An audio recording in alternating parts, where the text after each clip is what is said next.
Boeing mise tout sur sa mission Starliner. Vous vous souvenez certainement de la porte qui s'est décrochée en plein vol ou du capot perdu au moment du décollage. Tous ces incidents concernent des avions Boeing, ce qui a particulièrement écorné son image. Mais une chose pourrait un peu renverser la balance, le premier vol habité vers l'ISS de sa capsule spatiale Starliner. Enfin, ce n'est pas vraiment le projet le plus réussi jusqu'ici. Tout commence en 2014 lorsque SpaceX et Boeing remportent un contrat de la NASA. Boeing Corporation and Space Exploration Technologies, or SpaceX, have each presented to us designs that will allow us to fly crews to the International Space Station in just a few years. L'objectif, construire une capsule pour envoyer des astronautes vers la Station spatiale internationale. Sauf que SpaceX prend de l'avance sur Boeing.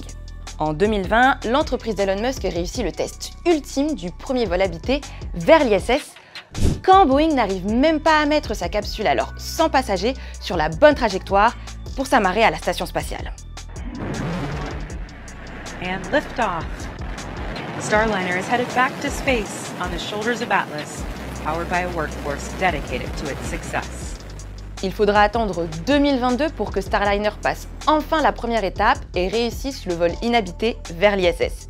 Mais durant le vol, plusieurs problèmes sont détectés et l'engin doit donc retourner au garage. À cela s'ajoutent d'autres soucis qui font surface durant les tests.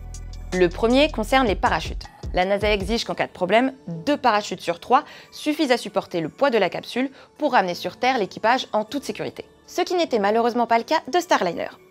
Le second concerne le ruban adhésif qui doit envelopper les câbles électriques à l'intérieur de la capsule et qui se trouve être inflammable. Dommage.